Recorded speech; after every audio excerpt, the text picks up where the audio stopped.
Baiklah, sebelum kita memasuki acara, perhatian kepada studionya agar bisa memperhatikan ke depan dan bisa duduk dengan rapi untuk memperhatikan apa yang telah disampaikan nanti oleh pemateri. Oke, bismillahirrahmanirrahim. Assalamualaikum warahmatullahi wabarakatuh. Alhamdulillahilladzi arsala rasulahu bil huda wa dinil haq liyudhhirahu 'alad dini kullih wa kafa billahi syahida. Asyhadu an la ilaha illallah al-malikul haqqul mubin wa asyhadu anna Muhammadan 'abduhu wa rasuluhu shadiqu wa'dil amin. Fa ya ibadallah usikum wa nafsi bittaqwallah faqad faza fawzan 'azima. Faqala fi hadisil aziz uttubil ilma faridatun ala kulli muslimin wal muslimat. Kami ucapkan ahlan wa sahlan kepada pemateri Kak Henry ya. Kak Henry Alejandro SS. Ahlan wa sahlan. Dan seluruh santri akhir Kulliyatul Muallimin Al-Islamiyah yang kami cintai, alhamdulillah, puji serta syukur marilah kita panjatkan kehadirat Allah Subhanahu wa taala yang mana pada kesempatan ini atas rahmat dan hidayahnya kita semua masih diberikan kesehatan, kenikmatan, sehingga pada pagi hari ini kita bisa berkumpul dan mudah-mudahan kumpulan kita semua itu menjadi wasilah turunnya keberkahan, rahmat, hidayah kepada kita semua. Amin ya Allah. Amin. Tak lupa salawat serta salam marilah kita curah limpahkan kepada junjungan kita semua Habibana wa Nabiyana Muhammad sallallahu alaihi wasallam.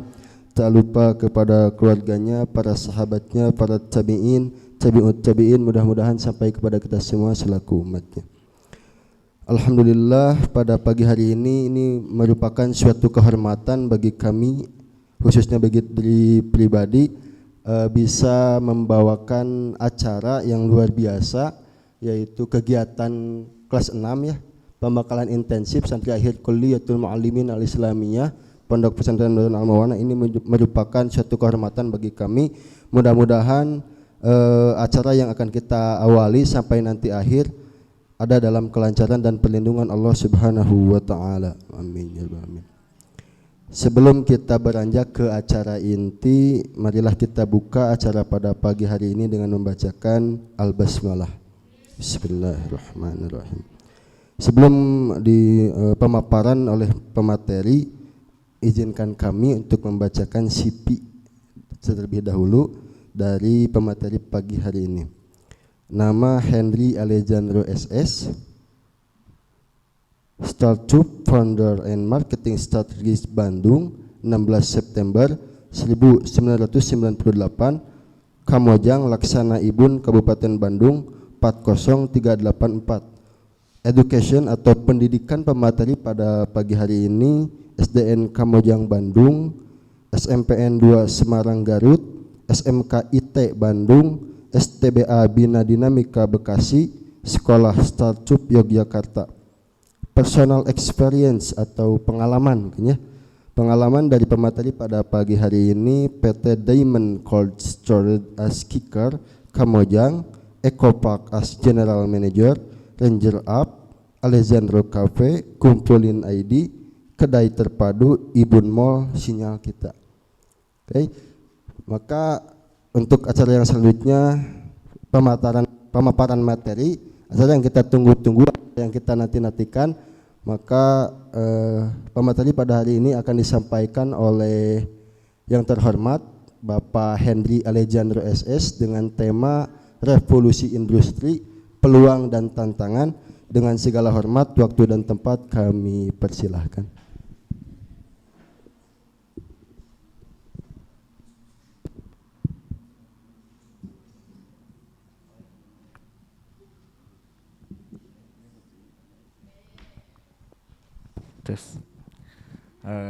Bismillahirrahmanirrahim. Assalamualaikum warahmatullahi wabarakatuh.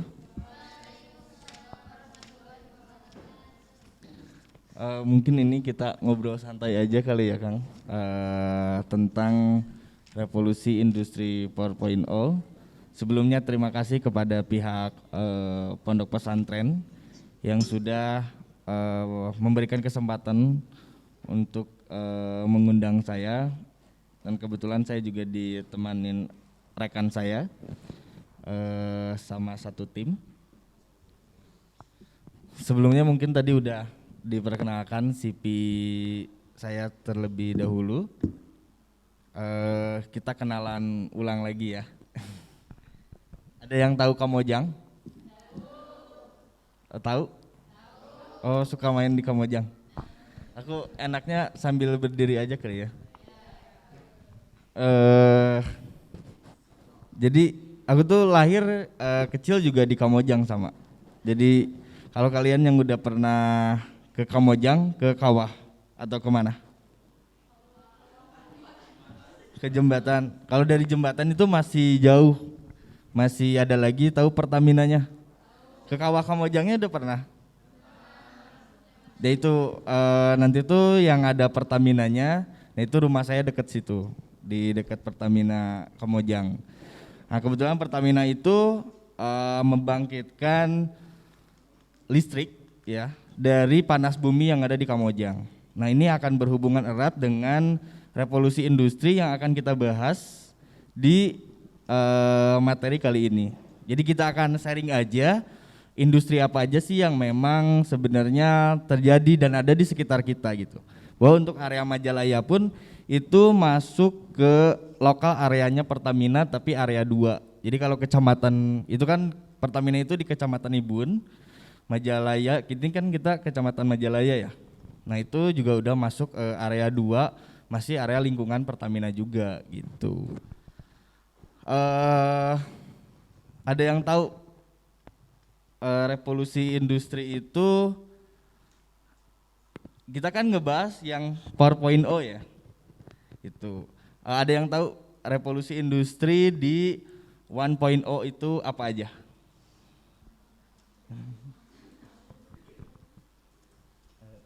Ini slidingnya gimana? Udah, di slide aja. Nah, kita akan bahas pertumbuhan industri yang ada di dunia. Jadi sebelum kita fokus di 4.0 yang ada di abad sekarang, kita harus mengenal dulu perkembangan industri yang memang terjadi di Eropa, Amerika ya sebelum nyampe ke Indonesia gitu. Nah, yang pertama itu 1.0, kalian nanti bisa searching aja di Google pertumbuhannya seperti apa dan tahunnya kapan ya. Yang jelas di 1.0 ini adalah era kebangkitan mesin di mana penemuan mesin uap untuk membantu pertumbuhan industri ya. Jadi pada zaman itu tuh semuanya masih bisa dibilang konvensional sekali untuk memproduksi pertanian misalkan gitu kan. Masih belum ada yang namanya listrik. Jadi 1.0 itu baru ditemukannya era kebangkitan mesin untuk listrik. Jadi manusia pada era itu, era 1.0 itu baru menemukan mesin uap, mesin listrik itu baru ditemukan di 1.0. Sejarahnya seperti itu ya. Nanti untuk lebih lengkapnya kalian bisa dicek juga di Google dengan berbagai referensi yang ada, itu banyak banget untuk di 1.0. Dan yang kedua itu ditemukannya automasi dan transportasi industri. Jadi mulai ditemukannya untuk motor. Motor itu mesinnya ya, gearnya ya. Jadi kalau kita tuh motor tuh kan motor ya. Jadi kalau aslinya itu motor tuh gearnya gitu. Nah, ditemukannya untuk transportasi industri itu seperti alat-alat untuk mobil, untuk motor itu udah mulai ditemukan di era 2.0.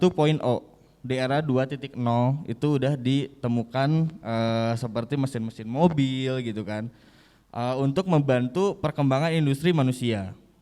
Nah, barulah abad kemarin udah di 3.0 itu ditemukannya komputer ya, atau komputasi komputer untuk membantu pekerjaan manusia lebih mudah lagi. Jadi belum ada sinyal ya, belum ada sinyal internet seperti sekarang, tapi mereka udah pakai komputer. Jadi komputer-komputer pertama kali untuk membantu industri konvensional nge-manage industrinya itu ditemukan di 3.0, di era 3.0. Dan yang sekarang yang akan kita bahas yaitu yang di 4.0, yaitu teknologi internet, ditemukannya internet. Ini panjang sekali sih. Kebetulan saya pun TKJ, teknik komputer dan jaringan, dan memang yang fokusnya itu tentang internet ya, kayak sejarahnya internet dan lain sebagainya. Cuman memang udah banyak lupa ya. Dari awal perkembangan internet itu seperti apa, yang mulainya sama, sinyalnya juga sama. Dari 1.0, 2.0 sampai sekarang udah ditemukannya 5G ya. Sinyal 5G itu 5G sama seperti perkembangan industri. Jadi internet pun jaringan sinyal yang kita pakai mulai dari yang 2.0 itu 8G ya, jaringannya 8G. Terus 3G ya. Terus 4G atau LTE yang sekarang banyak dipakai. Tapi sekarang udah banyak pakai jaringan 5G, cuman memang belum secara merata seperti 4G ya. Jadi di Indonesia perkembangan sinyalnya juga sama seperti perkembangan revolusi industri juga. Jadi semakin kesini semakin cepat. Kalau dulu mungkin aku pakai 8G tuh 2000 berapa ya? Sekitar 2016 aku masih pakai 8G, jaringan 8G atau 3G. Nah nanti next time-nya sekarang kita masih pakai 4G. HP udah ada yang 5G, cuman belum merata ya. Belum semua HP juga ada 5G-nya kayak gitu.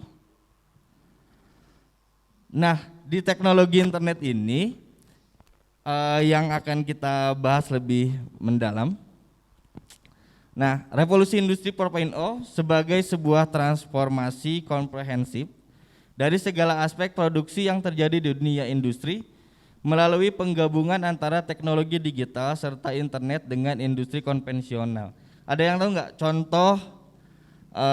contoh industri yang sekarang berjalan yang udah menerapkan revolusi industri 4.0?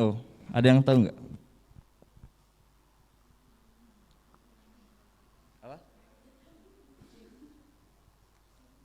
Ada yang nggak tahu nggak? Jadi suatu perusahaan nih udah menerapkan revolusi industri 4.0.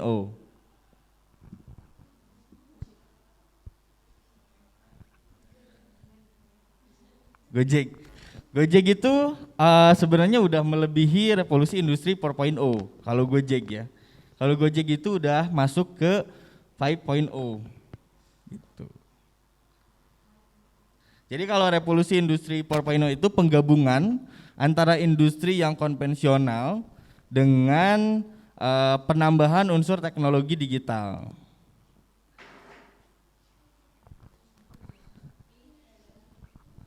Shopee Lazada itu sebenarnya udah masuk ke 5.0 ya, karena mereka itu memang secara industrinya memanfaatkan UMKM ya. Berarti di sini kalian juga udah sering belanja di Shopee di Lazada ya? Sering juga. Nah itu sebenarnya juga penggabungan revolusi industri 4.0, tapi secara kinerja perusahaan Shopee-nya itu berada di 5.0.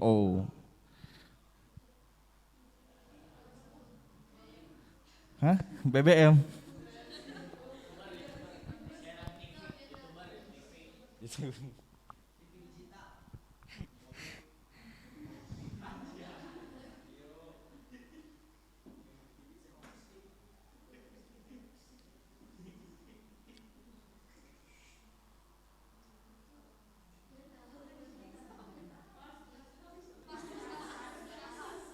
Pas. Waduh. Contohnya Samsung misalkan. Tahu pada pakai HP Samsung kan? Nah, Samsung ini kan memproduksi awalnya secara konvensional. Gitu kan. Nah, ditambahlah mereka punya internet ya atau teknologi tambahan untuk bikin HP-nya sekarang bisa jadi 5G, ya, udah 5G tuh, udah super ngebut banget. Itu contoh industri yang udah pakai, yang udah menerapkan industri 4.0 gitu. Jadi ada penggabungan antara internet, ya, internet ke industri konvensional yang udah mereka buat. Itu industri konvensional tuh yang kan kalau tadi awalnya mereka belum menemukan mesin uapnya, belum ada penggerak motornya, belum ada listriknya. Nah, seiring perkembangan zaman ditemukannya 1.0, 2.0, 3.0, mereka kan udah makin digital tuh. Administrasinya udah pakai komputer, udah pakai laptop kayak gitu. Nah, apakah Ponpes udah menerapkan 4.0? Menerapkan internet, misalkan Ponpes punya website enggak? Nah, berarti udah bisa menerapkan pendaftaran santriwan santriwatinya udah via website belum? Berarti udah menerapkan revolusi industri. Ini kan di kalian aja, di yang terdekat kalian aja udah menggunakan revolusi industri 4.0 gitu. Ada yang ditanyakan sejauh ini? Ayo Kang, gimana?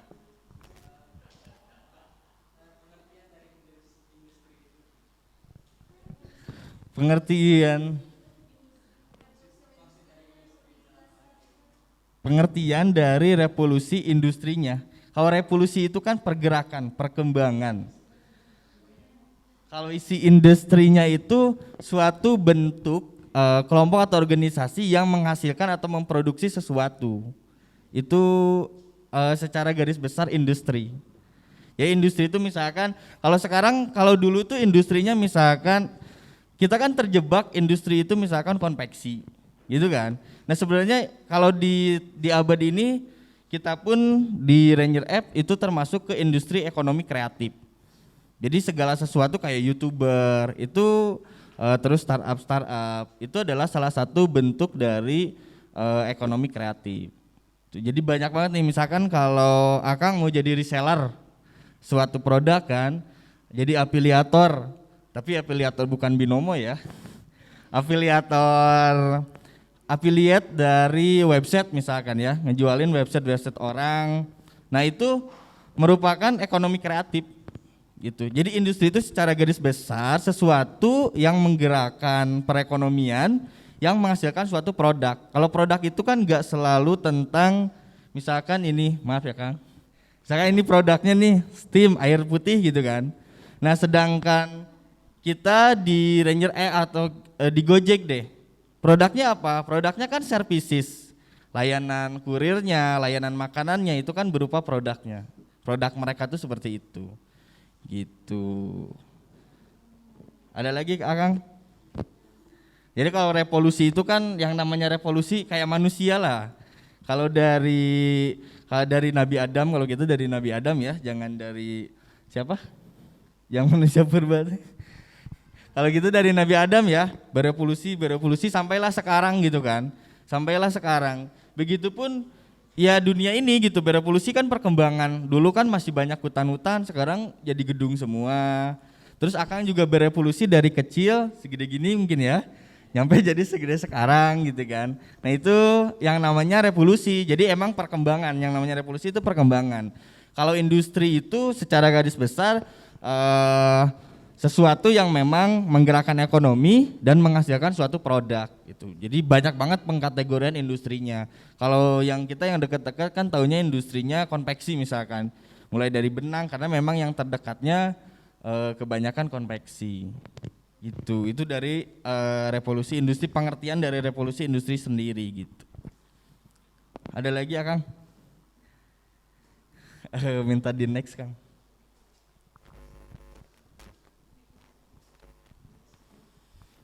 Nah, di sini kita implementasi industri 4.0 atau era teknologi internet bisa digunakan di semua industri dan sedang digunakan baik di Indonesia maupun di dunia yang sedang berjalan dan berkembang sampai sekarang. Nah, setelah kita misalkan nih tadi nih contohnya Ponpes ini ya udah menggunakan website untuk secara branding dari Ponpes ini sendiri gitu kan. Tentunya kita nggak bisa cuman sekedar tentang mengetahui dan menerapkan saja, tapi banyak banget yang memang harus dikembangkan.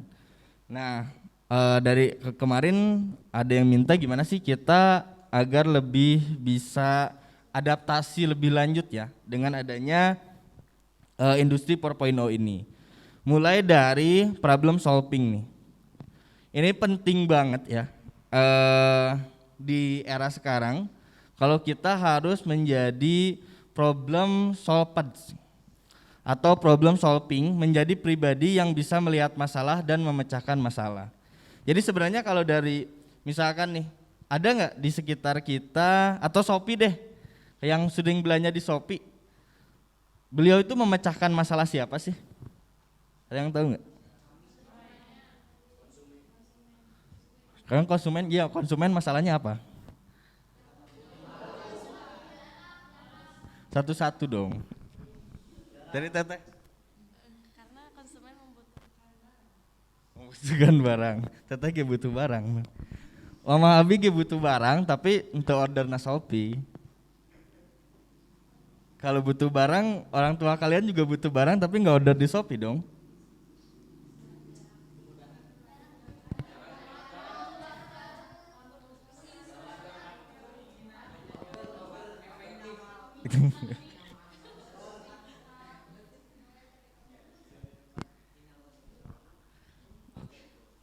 Kuma mager boleh. Jadi contoh nih kita bahas Shopee ya, karena kalian mungkin sering belanja di Shopee karena banyak diskon ya, banyak cashback. Kalau ada ongkir 2.000 nggak jadi check out kan? Nunggu gratis ongkir bukannya nunggu event gitu kan? Nah Shopee ini melihat perkembangan sebenarnya kalau dari Shopee, Tokopedia yang udah ada itu melihat dulu Amazon yang udah ada di Amerika. Jadi kalau di Amerika itu ada yang namanya Silicon Valley, yaitu satu kawasan. Tapi di situ menghasilkan perusahaan-perusahaan startup yang sudah mendunia. Ada yang tahu Silicon Valley di Amerika? Ada udah pernah dengar? Jadi itu kayak kawasan industri gitu kan, kawasan industri. Contohnya Apple, tahu Apple? Apple buah.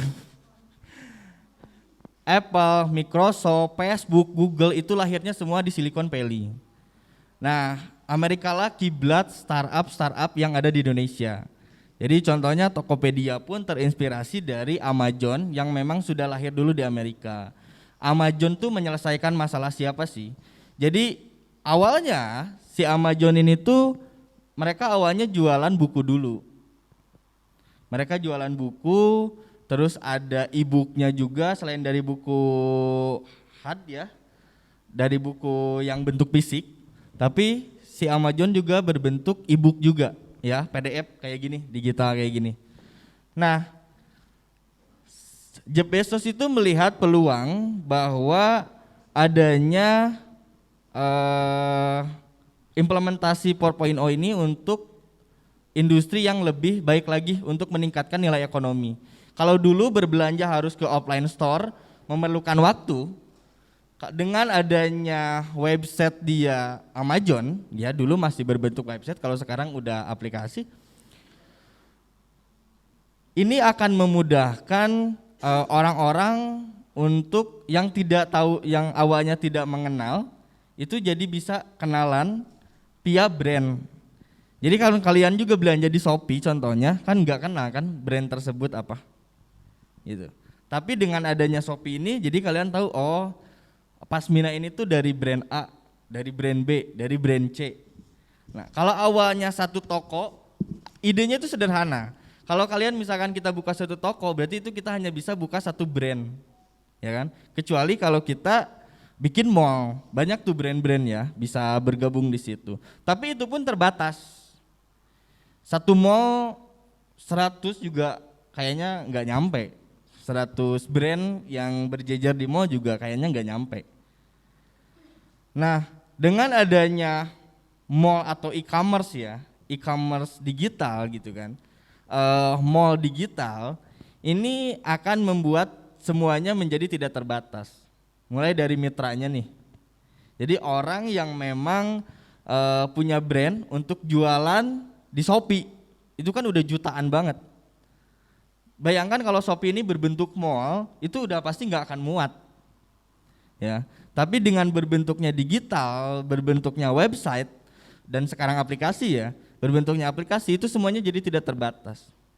Bayangkan juga misalkan customer, ke mall berapa sih paling banyak masuknya?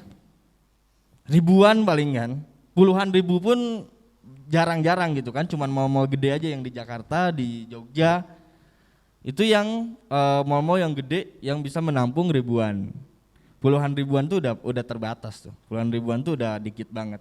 Tapi bayangkan transaksi yang terjadi di Shopee itu udah puluhan ribu. Berarti ada jutaan orang yang berselancar di Shopee. Nah, ini meningkatkan nilai ekonomi yang ada di Shopee tersebut atau di industri tersebut. Masuknya ke industri mana? Boleh bisa dimasukin ke industri ekonomi kreatif. Karena memang sebelumnya industrinya nggak ada. Jadi Shopee berkreativitas seperti Gojek untuk membangun ekonomi baru, nilai ekonomi baru. Kalau dulu itu kan belum ada, ya ada Amazon tapi kan di Amerika. Kalau di Indonesia kan belum ada. Yang pertama kali yaitu Tokopedia-nya. Gitu. Kalau yang pertama kali e-commerce di Indonesia yaitu Tokopedia.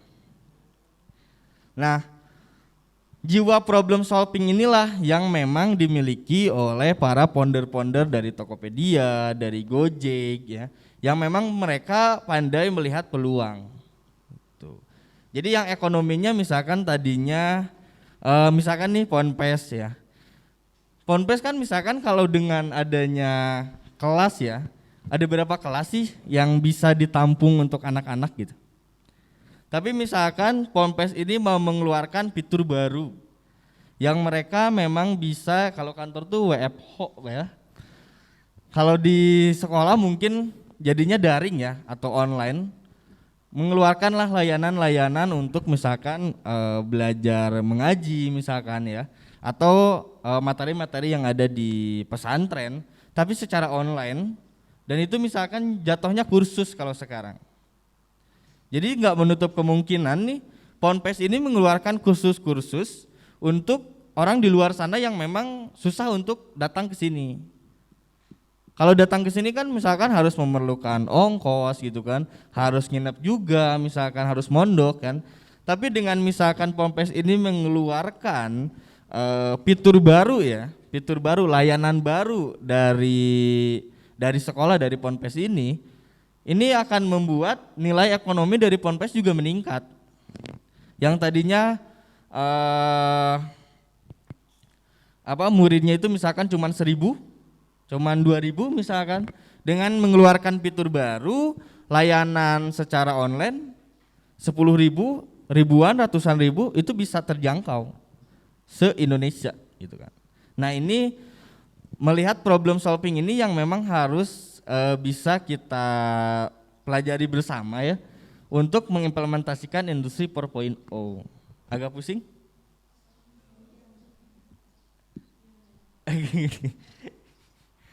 Ada dulu yang ditanyakan deh.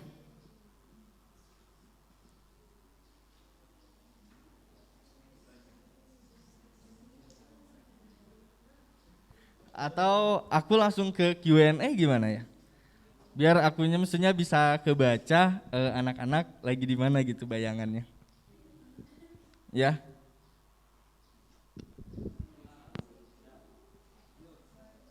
Coba dilihat dulu lagi slide-nya kan. Udah ya. Nah, udah deh, langsung ke Q&A aja.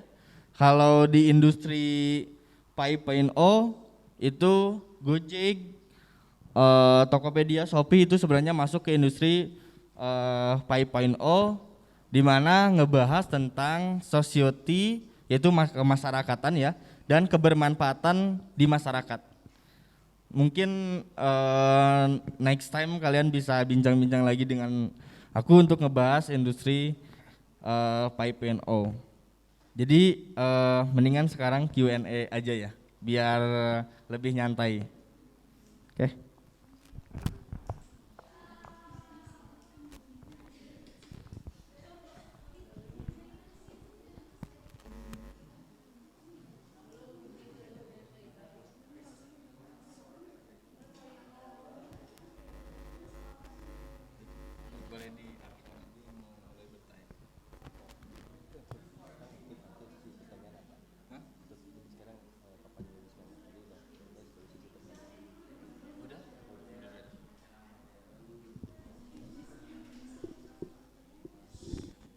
Oke, terima kasih kepada pemateri yang terhormat Pak Hendri Alejandro SS yang telah memaparkan materinya.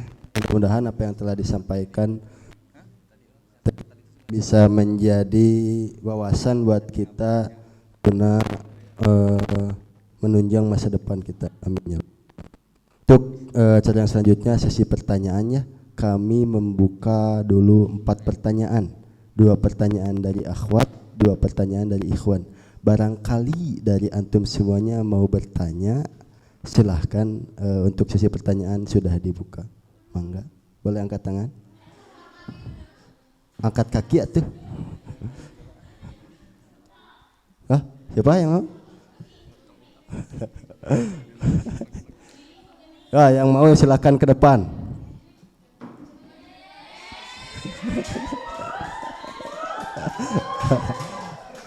Dari Ikhwan dulu ya, Ikhwan dulu.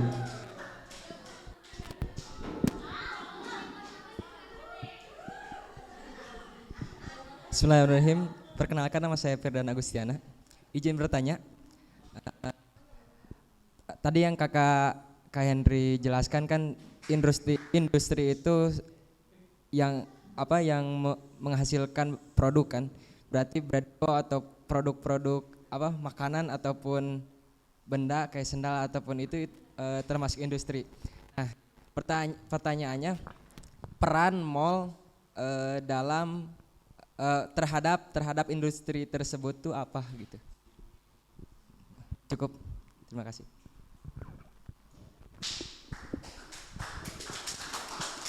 Oke, terima kasih.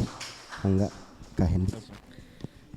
Ya, jadi peran industri itu banyak banget ya. Aku juga nyampe lupa.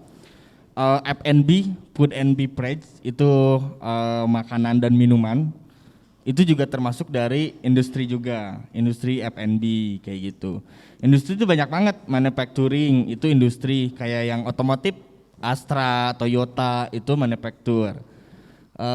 Logistik itu juga industri. Jadi industri itu per kategorinya itu tergantung dari yang dia mainkan apa gitu. Apakah kategorinya udah ada atau bikin kategori baru seperti ekonomi kreatif itu. Jadi industri itu banyak banget ya. Terus tadi gimana? Bradco, peran mall terhadap industri-industri. Sebenarnya walaupun kita sebenarnya udah mau masuk online semua ya, tapi tidak bisa dipungkiri bahwa experience atau pengalaman berbelanja di offline itu juga lebih menyenangkan. Jadi nggak bisa semuanya juga di online kan. Mall ini kan sebenarnya awal dari berdirinya mall itu e-commerce juga ya, sama menyediakan tempat-tempat gitu kan untuk entertain jadinya. Jadi untuk hiburan. Jadi enggak semua, walaupun misalkan contoh di The Matic ya. Tahu kan The Matic? Contoh misalkan di The Matic ya. Walaupun kita punya Netflix di rumah, di tablet atau di PC, di komputer, punya Disney Hotstar gitu kan, Apple TV, apalagi gitu, YouTube gitu kan. Tapi tetap kan masih orang berbondong-bondong datang ke XX1, datang ke sinema, masih banyak kan. Karena memang yang dijual oleh si mall ini adalah entertainnya, pengalaman kalian untuk hiburan berada di kawasan mallnya. Walaupun misalkan kalian di rumah bisa GoFood untuk jajan di KFC, tapi pengalamannya tidak akan bisa terbayarkan ketika kalian datang ke KFC-nya makan secara langsung. Jadi masih banyak aja yang berbondong-bondong makan di KFC, di Solaria yang ada di The Matic, yang nonton film sekarang tiketnya habis mulu gitu kan.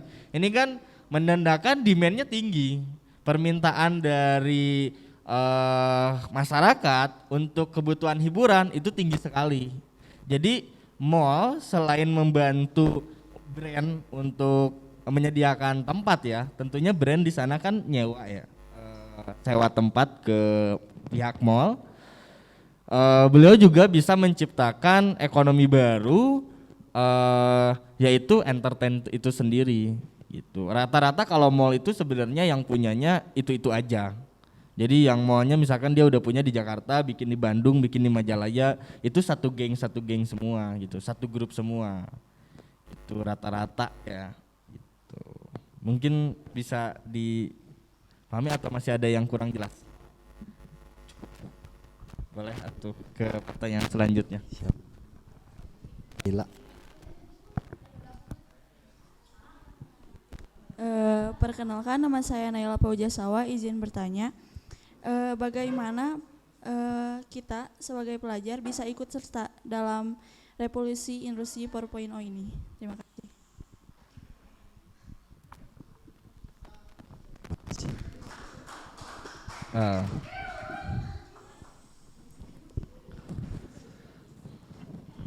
Baik, pertanyaannya bagaimana kita selaku siswa bisa ikut nyemplung ya ke revolusi industri 4.0. Sebenarnya kalau secara gamblang kita itu bahkan semua warga Indonesia ya, hampir semua warga Indonesia itu consumable ya. Jadi memang kita itu udah di-trap, udah dijebak oleh, bukan dijebak juga ya, memang mereka bisnis juga oleh pemodal-pemodal besar, di mana kita terjebak jadi seorang customer aja. Jadi kalau yang ditanyakan adalah kita ikut nyemplung, kita udah nyemplung duluan, bahkan kita udah tenggelam nih, gitu. Kita udah masuk ke jebakan orang-orang yang lebih dulu tahu, orang-orang yang lebih dulu lebih mengetahui tentang revolusi industri 4.0 ini. Itu contohnya misalkan ada notif nih, diskon cashback 10% di 55.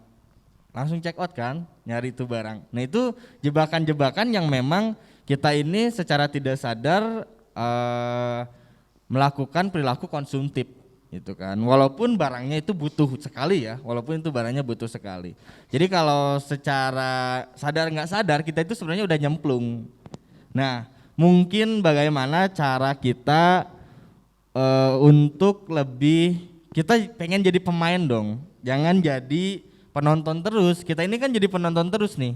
Kita belum berbuat apa-apa untuk masyarakat sekitar, di lingkungan sekitar untuk di revolusi industri ini.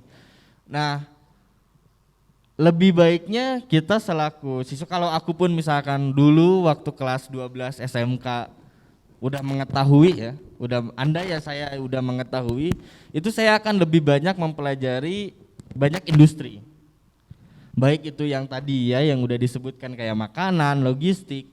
Karena apa? Dengan mempelajari banyak industri, kita jadi bisa melihat berbagai peluang yang ada di sekitar kita. Jadi misalkan kita tahu nih, Gojek itu ramenya di kota. Bisa nggak ya kita bikin Gojek di kampung?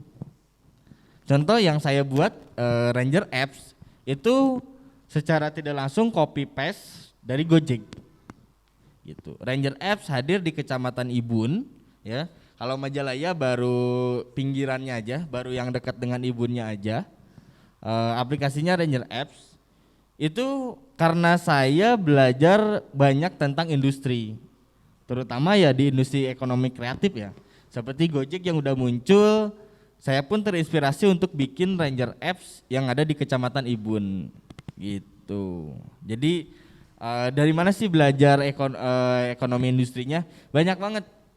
Podcast ada, YouTube ada, Google juga ada. Itu kalian tinggal dicari aja referensinya. Misalkan nih ada mall nih kayak tadi ya. Mall tuh sebenarnya ngapain sih? Mall tuh nyari duitnya dari mana sih gitu. Bukan sebatas sewa doang loh. Mall itu bukan sebatas sewa doang. Misalkan satu brand sewa 1 tahun di mall itu bukan cuman itu doang. Banyak banget yang bisa didapetin uangnya itu dari si mall tersebut. Mulai dari kontrak iklan, fee manajemen, itu semuanya masuk ke mall semua. Jadi kalau yang kita kira itu misalkan mall penghasilannya ya udah dari sewa aja kayak sewa ruko, itu enggak seperti itu. Mall permainannya banyak banget. Nah kita kan nggak tahu nih, oh ternyata misalkan nih kalian di Shopee deh. Shopee misalkan kalau kalian pikirkan udah untung atau belum yang punya Shopee? Udah untung atau belum? Jadi secara nilai perusahaan, Shopee ini sebenarnya belum untung, masih rugi. Karena mereka masih menggarap customer baru dengan mengeluarkan berbagai layanan, contoh terakhir Shopee Food ya, dengan diskonan yang gede banget untuk yang pertama kali belanja nasi goreng 20.000 jadi 1.000 rupiah nyampe ke rumah gitu kan, gratis ongkir lagi. Jadi kalian cuman bayar 1.000 doang. Nah mereka bener-beneran bakar duit. Tapi nantinya Shopee bakal dari mana sih duitnya? Ini panjang banget nih. Bakalan banyak banget yang bisa dihasilkan dari Shopee. Mulai dari komisi mitra. Jadi yang jualan di Shopee itu kan ada fee-nya tuh. Jadi kalau kalian misalkan jualan kerudung di Shopee, ada yang udah jualan di Shopee? Udah. Ada komisinya kan? Ada fee adminnya kan? Ada fee-nya ke Shopee. Belum lagi kalau kita misalkan pengen store-nya itu, si tokonya itu pengen toko yang berbintang atau star seller, terkenal lah di Shopee. Itu ada biaya bulanannya. Belum lagi produk kita pengen tinggi nih reach-nya, jangkauannya. Pengen jadi yang populer. Kalau customer ngetik kerudung kita harus ada yang paling atas. Kita harus ngiklan di Shopee. Jadi banyak banget tuh yang bisa dihasilkan kan. Itu. Jadi mempelajari berbagai industri itu salah satu yang terpenting ketika kita pengen bisa mengimplementasikan industri 4.0 itu. Jadi industrinya banyak banget nih, misalkan kayak McD tahu yang kayak KFC? Nah, jual apa? Makanan kan, makanan dan minuman, ayam, burger, food F&B ya, food and beverage, makanan dan minuman. Padahal bisnisnya itu bukan ngejualin ayam, bukan daging ayam juga. Ada yang tahu nggak McD itu jadinya bisnisnya apa?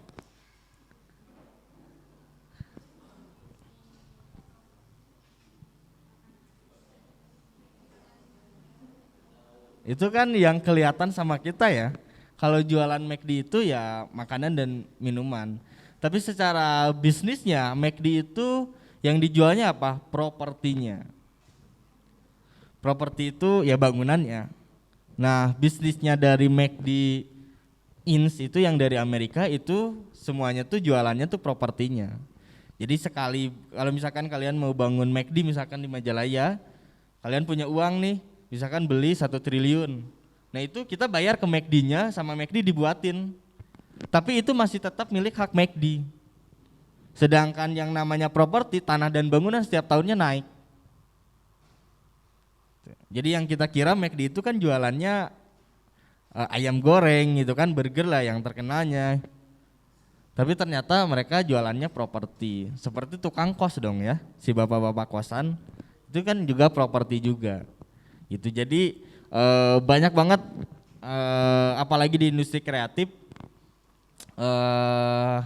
implementasian 4.0 ini gitu. Contohnya jadi reseller Shopee ada kan?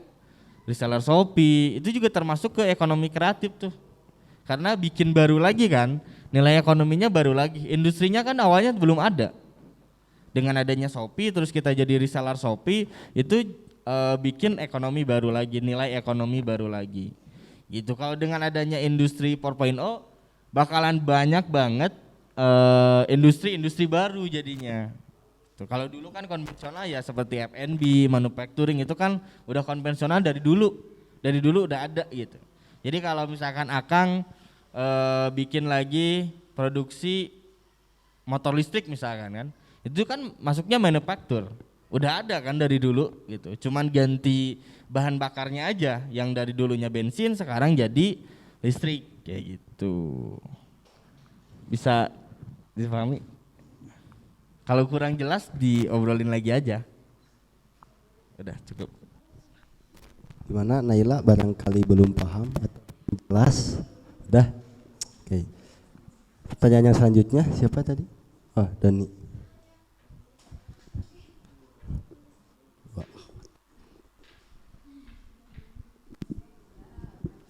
Baik, bismillahirrahmanirrahim. Izin bertanya. Tadi kan salah satu tujuan dari revolusi industri sendiri itu adalah solving a problem atau masalah yang ada di kalangan masyarakat. Namun ternyata ketika revolusi industri hadir di kalangan masyarakat sebagai pemecah masalah, justru ada masalah-masalah baru yang dihasilkan dari revolusi industri itu sendiri. Bagaimana cara mengatasinya? Dan yang kedua, barangkali kakak bisa memberikan bocoran sedikit bagaimana cara kita membuat peluang usaha dari pembuatan aplikasi seperti itu.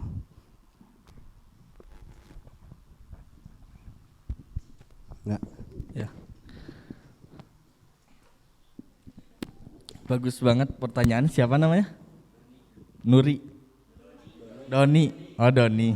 Doni Salmanan.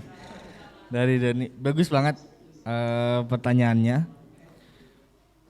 Ini kita kan kalau Ranger Apps ini kita ngobrol dulu ya. Ranger Apps ini kita CSR sama PT Pertamina, di mana kita fokus untuk bikin social impact, dampak sosial ke masyarakat, gitu. Di Pertamina ini mereka punya aturan dari Kementerian Lingkungan Hidup, di mana harus mengefisiensi berbagai sistem produksi yang ada. Tadi Pertamina yang memproduksi listrik dari panas bumi, itu kan suatu revolusi industri tuh, perkembangan juga tuh, penemuan baru juga, ekonomi baru juga gitu kan. Itu yang tadinya kan listrik yang dari batu bara gitu kan, pembuatan listrik itu sekarang udah ada penemuan dari panas bumi gitu kan, dari panas bumi.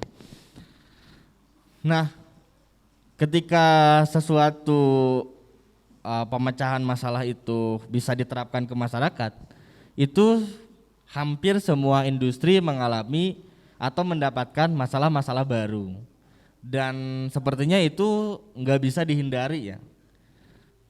Dan memang sebisa mungkin dari kita kalau kita selaku pelaku industrinya ya, misalkan Pertamina nih, sebagai Pertamina yang mereka lakukan adalah mengefisiensi limbah yang keluar. Sebenarnya limbahnya itu udah nggak ada limbah. Kalau Pertamina itu udah nggak punya limbah. Dari hasil produksi nyampe ke listrik itu udah nggak ada limbah. Tapi mereka mengefisiensi departemen lain yang masih mengeluarkan limbah. Contohnya perkantorannya, mereka kan masih ada yang pakai kertas juga kan. Nah itu kan sebenarnya masalah-masalah barunya, masalah-masalah baru mereka. Kalau dari sistem produksi, misalkan uapnya misalkan kepanasan, itu kan tergantung dari si industrinya untuk menyelesaikan masalah baru yang keluar setelah mereka menyelesaikan masalah yang ada gitu. Jadi memang secara garis besar ketika banyak banget ya, dan ini concernnya juga dari level kementerian pun juga pada concern. Kalau misalkan kita udah menyelesaikan masalah, terus kita itu malah menimbulkan masalah-masalah baru. Ada contoh secara pasti nggak? Yang kamu ketahui, misalkan industri apa menyelesaikan masalah apa, terus masalah barunya tuh apa gitu?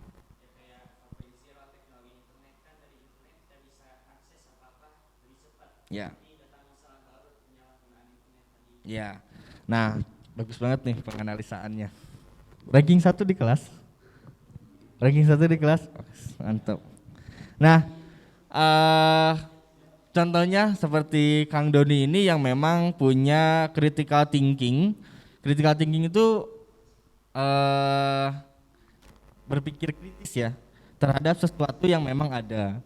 Contohnya misalkan dari internet itu sendiri.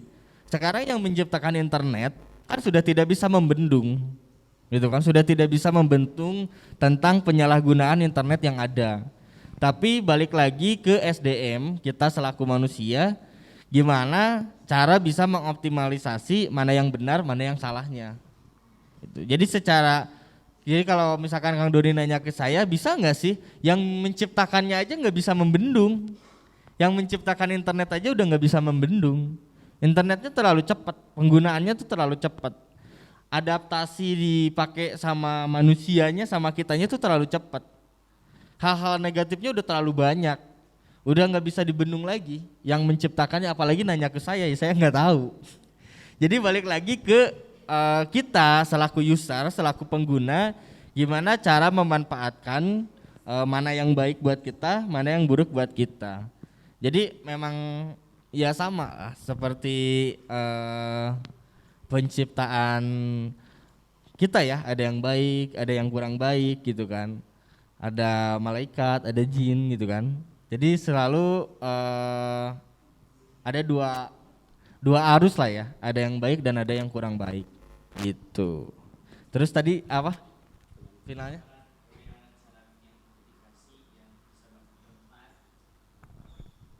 Oke. Jadi sebenarnya kalau untuk pembuatan aplikasi itu ya seperti biasa ya, programming gitu kan, kalian belajar program di online pun ada, kursus-kursusnya banyak banget. Atau mungkin kalau kalian nanti kuliah atau mungkin di sini ada materi programming, itu bisa kalian nyampe bikin aplikasi. Cuman aplikasi ini kan sebenarnya sebatas wadah. Jadi jauh sebelum kita ke aplikasi, kita harus benar-benar tahu dulu masalah apa yang akan kita selesaikan.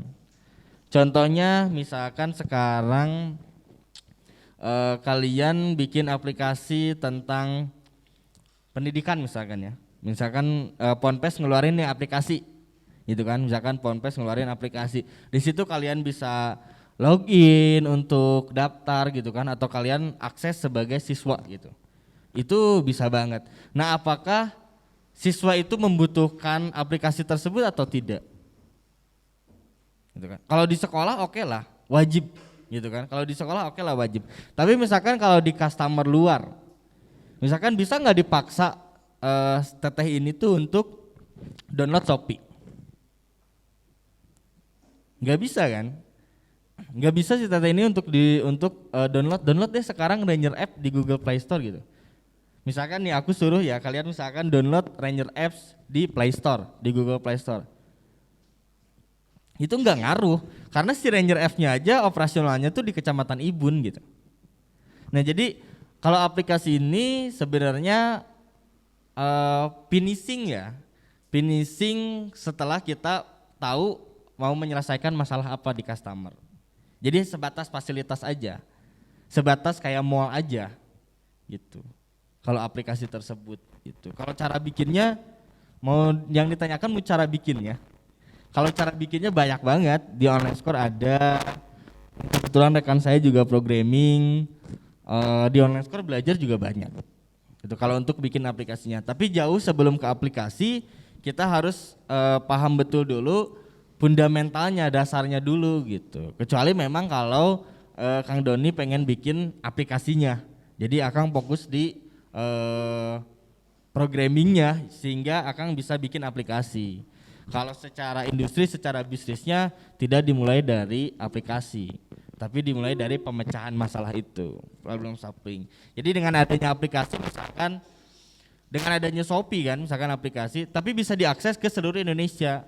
Jadi aplikasi ini dibikin untuk nge-reach atau ngejangkau orang-orang lebih banyak lagi gitu. Kalau untuk kebutuhan aplikasi aja sih sebenarnya kayak pemutahiran database. Jadi kalau kalian login itu lebih enak kan kalau lewat aplikasi, pengumpulan datanya. Terus misalkan kalian dijualin lagi itu contohnya apa tadi kayak Shopee, kirim notifikasi lagi, itu kan harus via aplikasi, kirim notifikasi, hey teh ini ada cashback gratis ongkir misalkan, langsung kan kalian pada check out kayak gitu.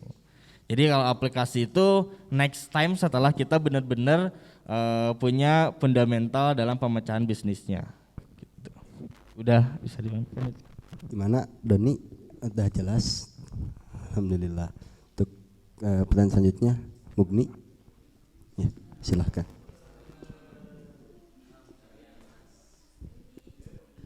Bismillahirrahmanirrahim. Nama saya Mugni Nurul Ilmi, izin untuk menanyakan seberapa pentingnya mengetahui dan mendalami revolusi industri, terutama revolusi industri 4.0 ini. Sekian, terima kasih. Terima kasih. Enggak, Kak Hendri.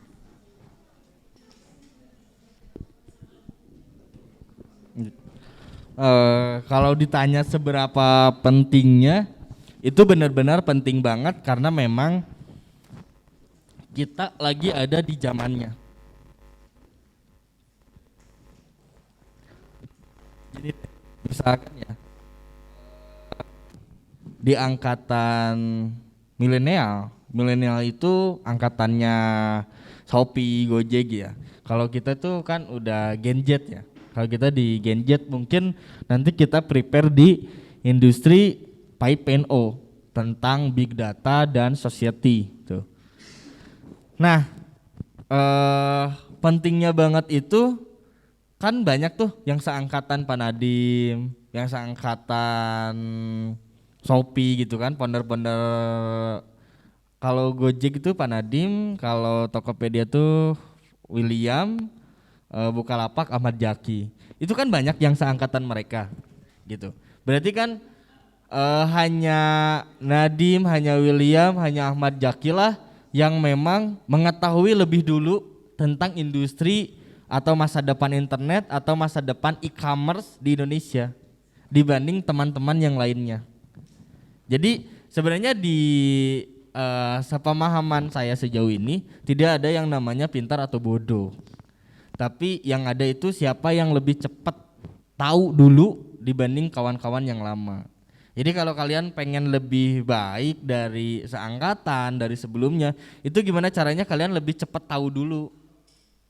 Kayak misalkan nih sekarang saya dengan kalian tuh nggak ada bedanya, gitu. Cuman mungkin saya udah lebih tahu dulu untuk bikin startup seperti apa, industrinya itu seperti apa.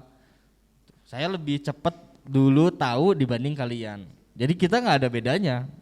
Sama mungkin sama Nadiem aja kita tuh ya nggak ada bedanya. Sama Presiden Jokowi aja nggak ada bedanya. Cuman Presiden Jokowi udah duluan nyalek dulu dari Solo kan, nyampe ke Jakarta, nyampe sekarang jadi presiden. Nah kita masih ngapain aja gitu kan. Jadi sebenarnya siapa yang lebih cepat dulu, apalagi dengan adanya implementasian internet ya, itu semuanya jadi makin tak terbatas. Jadi umur, wilayah, jarak itu udah bukan rintangan lagi. Semuanya benar-benar udah bisa diakses di depan mata gitu. Jadi kalau misalkan perbandingannya secara realita adalah kalau kita seangkatan, siapa yang lebih cepat duluan? Gitu. Yang cepat dulu tahu gitu. Tentang misalkan nih sekarang Doni udah misalkan di Google itu dia udah nyari-nyari nih cara bikin aplikasi atau cara belajar programming, sedangkan yang lain kan enggak.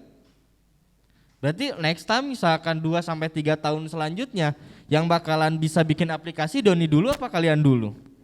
Pasti Doni dulu karena dia secara enggak sadar dari awal sudah mulai searching, sudah cari-cari ilmunya gitu. Realitanya beneran seperti itu ya. Saya pun merasakan andai aja saya ini tuh misalkan waktu lulus SMK tuh saya udah seperti ini gitu. Jadi dulu tuh waktu saya masih SMK 2016 keluar itu bener-beneran pusing. Keluar sekolah tuh mau kemana gitu kan. kerja apa, skill pun yang nggak punya gitu. Cuman teknik komputer dan jaringan ngapain sih gitu.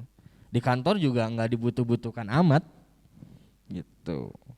Tapi karena saya misalkan lebih dulu tahu untuk belajar startup di Bekasi dan di Jogja dibanding teman-teman saya. Nah sekarang seangkatan saya yang punya startup cuman saya doang gitu. Seibun cuman saya doang. Karena saya lebih tahu duluan gitu. Kalau dibilang pinter ya nggak pinter, semuanya sama. Cuman saya lebih tahu dulu. Misalkan nih teman-teman saya ada yang lebih kaya ya kan. Secara harta nih ada yang lebih kaya. Gitu. Mereka lebih tahu dulu, lebih tahu terlebih dahulu tentang mengelola keuangan. Sedangkan saya nggak tahu. Saya nggak tahu tuh pengelolaan keuangan secara pribadi aja dulu, jangan bisnis ya. Pengelolaan keuangan secara pribadi aja. Dulu saya nggak tahu. Saya cuman ya punya duit, jajan udah, punya duit, jajan udah. Tapi teman saya karena keluarganya memang ada yang kerja di perbankan, jadi benar-benar mereka tahu banget pengelolaan uang. Sehingga secara ekonomi yang tahu dulu tentang pengelolaan uang dan yang enggak itu beda banget. Saya masih bisa dibilang menengah ke bawah, teman saya yang udah tahu pengelolaan keuangan udah berada di level mapan. Bahkan dia asetnya aja udah bekerja buat dia. Dia udah nggak perlu kerja, dia punya aset yang memang udah menghasilkan buat dia. Sedangkan saya harus kerja dulu, gaji UMR dulu di Bekasi sekitar 3 jutaan, saya harus kerja setiap bulan. Sedangkan aset dia udah punya penghasilan 3 juta tanpa bekerja. Berarti dia udah lebih maju dari saya, udah lebih tahu lebih dulu kan. Nah andai saya seperti itu gitu dulu gitu. Jadi nggak ada, tapi siapa yang memang mengetahui lebih dulu itu bisa difahami. Boleh dilanjut. Oke. Karena masih ada waktu, maka kami selaku moderator masih membuka 2 pertanyaan ya. Satu dari akhwat, satu dari ikhwan. 2 pertanyaan. Oke. Silakan. Ke depan. Iya, kamu.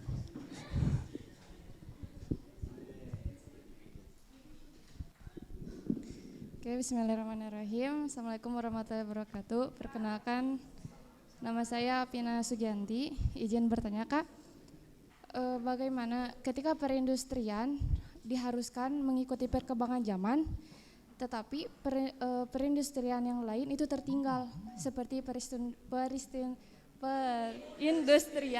tradisional. Seperti itu. Terima kasih. Enggak, Kak Hendri.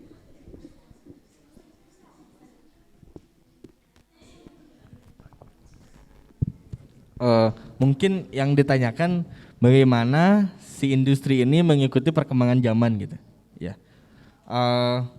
Contoh secara yang relate di lapangan lah, kedai-kedai ya, kedai-kedai yang nggak ikut Gojek atau Grab itu penjualannya segitu-gitu aja. Beda dengan warung yang memang kedai yang memang ikut Gojek dan Grab, itu peningkatannya pasti ada secara omset. Kalau kita nggak ikutin perkembangan zaman ya itu, kalau kita nggak ngerti revolusi industrinya ya udah kita mati gitu. Dan sedangkan yang namanya di bisnis ya, di industri itu nggak ada yang selamanya bisa naik di atas, itu nggak ada. Semuanya tuh turun naik, tergantung industrinya yang lagi hype apa, yang lagi naik apa. Itu contoh marketplace, ya yang lagi rame-ramenya marketplace. Makanya toko-toko offline sepi, maupun kena dampaknya kan, maupun kena dampaknya sepinya ada gitu. Kalau secara mallnya mungkin secara pengunjung sepi, si brand bener-bener sepi, nggak ada penjualan gitu. Dari si brand ya, yang brand yang sewa toko misalkan, yang sewa lapak di mall itu kena imbasnya. Tapi ada ekonomi baru nih, anak-anak muda yang di seangkatan kita udah pada bikin bisnis online. Mereka jadi reseller, jadi dropship, itu penghasilannya banyak banget, nggak sedikit yang memang 1 bulannya itu miliaran. Kenapa? Risk jangkauannya luas banget se-Indonesia. Yang misalkan kalau kita buka kedai ya, kalau kita buka kedai berapa sih yang bisa kita hasilkan per harinya? 1 juta mungkin, 2 juta mungkin, paling gede 5 juta mungkin per hari gitu kan. Terus misalkan kalau kita buka konveksi ya, misalnya di Ibun itu kan banyak konveksi ya. Ini yang real terjadi di lapangan ya. Banyak buka konveksi. Mereka bisa ngambil berapa sih? Untuk satu sales misalkan 100 juta, itu tuh udah gede banget. Dia harus, si sales ini harus bawa sampai ke Jawa, dijualin ke Jawa gitu. Sedangkan dengan adanya Shopee Lazada, mereka bisa menghasilkan ratusan juta dalam sehari tanpa sales gitu. Tanpa orang sales gitu. Mereka langsung jual ke end user, ke customer langsung gitu. Itu ini yang terjadi secara real di lapangan gitu. Di Kecamatan Ibun ya, di konveksi gitu, di industri. Mereka yang memang bisa melek teknologi untuk belajar online, gimana cara jualan mereka di Shopee, di Lazada, di Tokopedia, itu mereka ada peningkatan gitu. Ada peningkatan secara gede-gedean bahkan peningkatannya. Gitu. Kalau yang enggak, dan banyak juga di Kecamatan Ibun yang memang mereka enggak melek teknologi, mereka enggak mau online, coba dengan alasan capek karena layaninnya cuma satu-satu. Jadi kan kalau sama sales itu misalkan dibawa 1 truk gitu kan, itu kan langsung. Nah kalau kita layanin online itu kan satu-satu, satu customer misalkan beli 1, maksimal beli 3 lah gitu kan, beli 4 maksimal banget.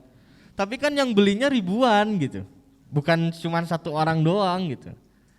Itu 1 kalau dikali 1000 ya 1000 gitu kan, ada 1000 orderan yang keluar gitu. Jadi ya emang bakalan mati, itu banyak banget lah. Nokia, BlackBerry itu matinya karena mereka nggak mengikuti perkembangan zaman. Ketika Nokia itu masih tetap di Symbian sistem operasinya, sedangkan Apple udah mengeluarkan touchscreen, terus Samsung semua udah mengeluarkan Androidnya gitu kan, Google udah mengeluarkan Androidnya, Nokia masih berleha-leha di Symbian. Nokia merasa bahwa satu dunia, bahkan market share-nya hampir di 80%. Di 80% populasi di dunia itu udah pakai Nokia semua. Mereka kan di atas angin dong. Customer-nya tuh 80% satu dunia itu pakai dia, pakai brand dia, pakai Nokia. Gitu. Mereka nggak mau inovasi ke Android. Mereka nggak mau berinovasi ke Android. Mereka tetap fokus di Symbian. Sedangkan yang namanya industri kan tergantung hype-nya. Apple lah ngeluarin touchscreen-nya, layar sentuhnya, Google mengeluarkan Android-nya yang dipakai oleh Samsung, Oppo, Vivo sekarang ya kan. Itu. Nokia mati kan. BlackBerry yang kekuatannya cuma ada di BBM, tergerus dengan adanya lebih simple WhatsApp, mati juga kan. Jadi banyak banget industri yang bahkan dia udah gede bisa mati juga gitu. Uber, temannya Gojek, Grab, ada Uber. Tahu kalian Uber? Nah, itu Uber juga sekarang dicaplok sama Grab, dibeli semuanya sama Grab. Karena dia udah nggak bisa berkembang lagi. Gitu. Banyak banget aplikasi-aplikasi ojol juga yang memang ya cuman hidup doang terus mati lagi gitu. Jadi kalau nggak bisa ngikutin zaman, ya udahan gitu. Gitu tuh teh. Bisa di ini. Kalau belum jelas ditanyain lagi aja nggak apa-apa. Gimana untuk saudari Apina? Udah jelas? Udah jelas. Ya. Oke, pertanyaan terakhir dari laki-laki, barangkali ada yang mau. Ikhwan. Sepajil. Laki-laki gak ada? Oh ya udah, sama Nur Suntia.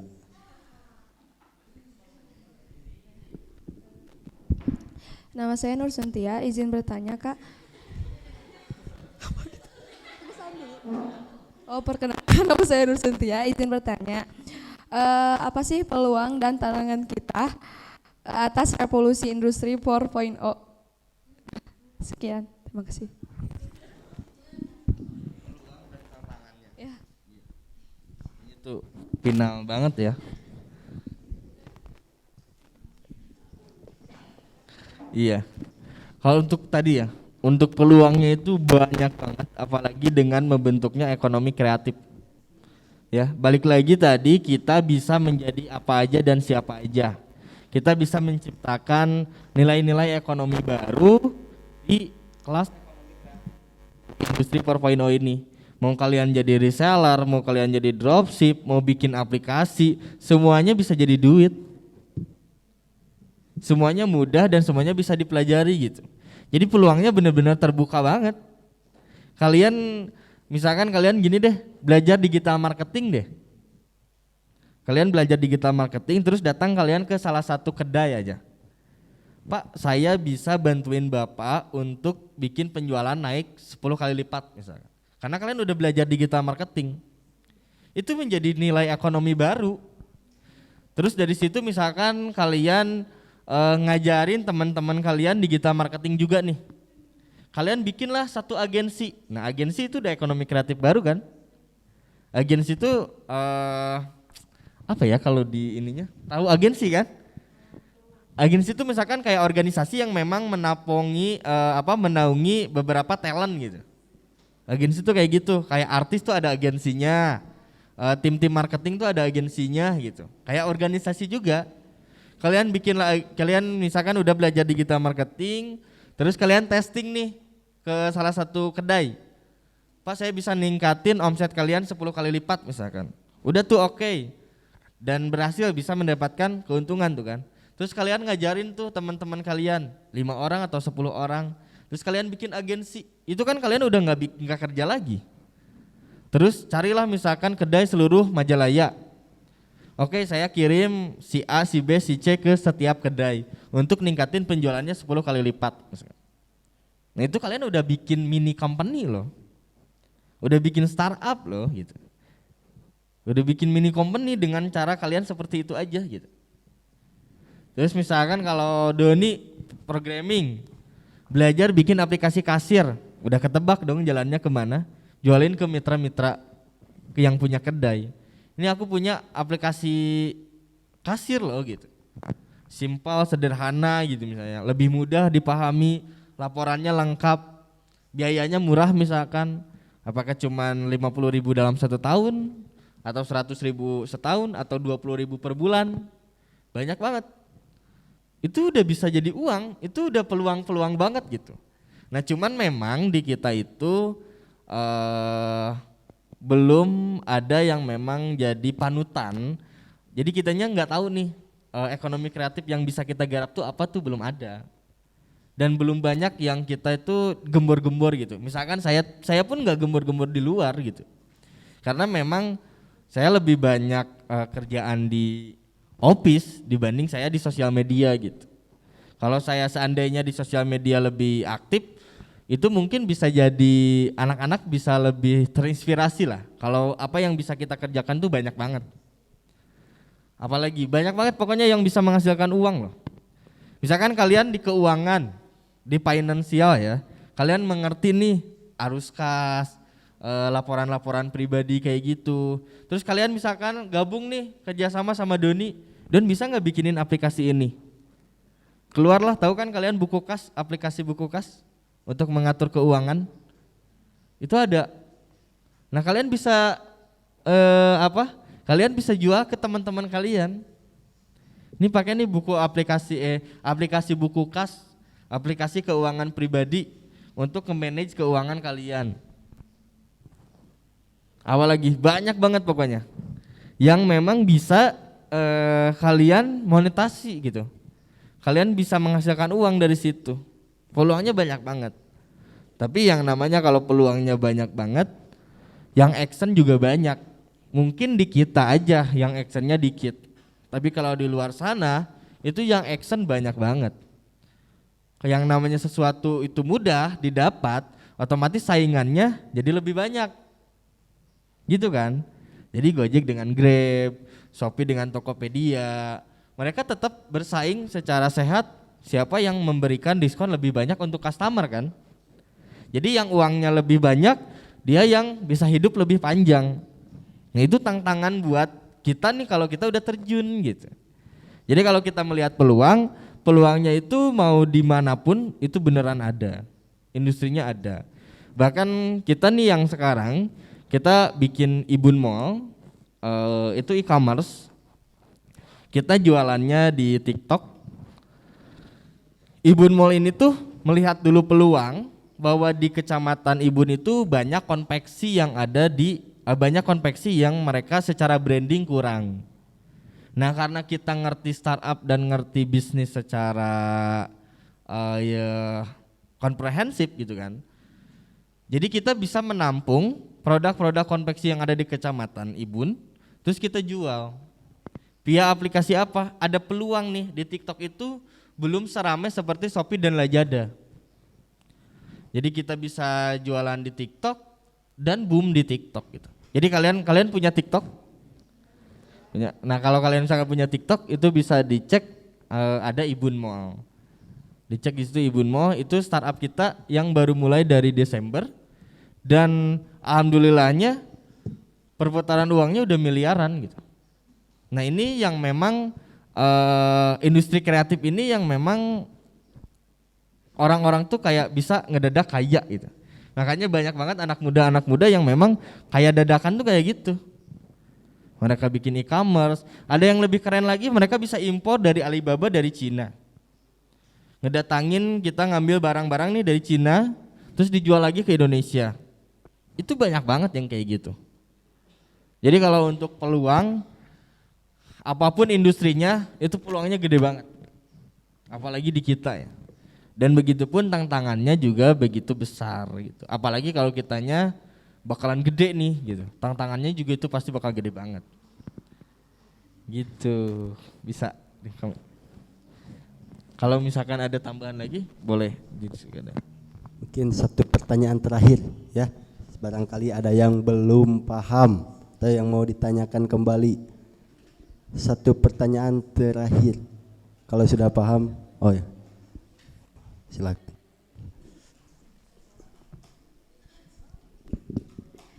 Bismillahirrahmanirrahim. Kak, izin bertanya. Perkenalkan, nama saya Mutia Nur Saida Jundia. Izin bertanya, apakah mungkin ada dampak positif atau dampak negatifnya bagi kehidupan kita sehari-hari dari revolusi industri? Mungkin dampak positif dan negatif mungkin ya. Polisi. Iya. Silahkan Kak Hendri. Ya, kalau dari dampak positif itu udah pasti gede banget ya. Dengan adanya internet di depan mata kita bisa menciptakan peluang-peluang baru, bisa membantu yang tadinya kan misalkan kayak kedai nih. Kedai ya udah offline aja gitu kan, kita buka kedai harus sewa ruko misalkan atau rumah sendiri dijadiin kedai. Dengan adanya GoFood, ini GoFood tuh membantu kedai-kedai agar penjualannya meningkat gitu. Itu teknik GoFood tuh secara di lapangan tuh seperti itu. Jadi membantu orang-orang yang memang mereka nggak tahu tuh tentang marketing tuh nggak tahu, tapi dibantu oleh Gojek via GoFood-nya gitu, via produknya tuh GoFood gitu. Jadi dampak positifnya banyak banget. Kalian misalkan di sekolah deh apa aja, udah searching apa aja di internet, itu udah salah satu bentuk dampak positif yang bisa kita rasakan gitu. Kalau dampak negatif tidak bisa digeneralisir secara tidak bisa kita sebutkan secara umum gitu dampak negatifnya, karena setiap industri pasti mempunyai sisi gelap atau dampak negatifnya. Contoh misalkan kalau kita sebagai pengguna biasa, ya dampak negatifnya ketika internet itu didapatkan dengan mudah, kita pun bisa mengakses hal-hal yang terlarang gitu. Begitupun dengan masifnya informasi atau data yang berselebaran di internet, itu menyebabkan kita susah membedakan mana yang real atau yang fake gitu. Itu dampak negatif secara komprehensifnya gitu.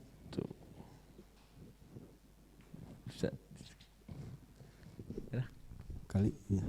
Terima kasih Kak Hendri, ini udah jelas. Tepuk tangan untuk semuanya.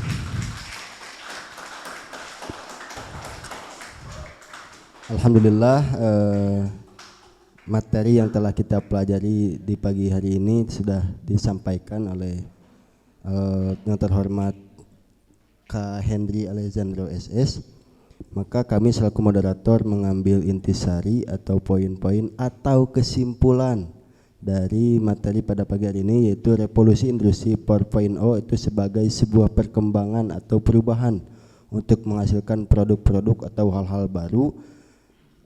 Terus di zaman sekarang itu sangat penting untuk mempelajari revolusi industri 4.0 guna tidak ketinggalan zaman. Terus di dalam industri kadang di bawah, kadang juga di atas. Sebenarnya peluang usaha itu luas, tergantung kepada diri kita sendiri. Apakah kita mau menjadi pemain atau menjadi penonton? Baik. Sekali lagi terima kasih kepada Kak Henry yang telah memaparkan materinya. Semoga Kak Henry dan rekannya selalu diberikan keberkahan, kemudahan, kesuksesan, dan umumnya kepada kita semua. Semoga Allah Subhanahu wa taala senantiasa memberikan rahmat dan hidayah kepada kita semua. Amin ya rabbal alamin.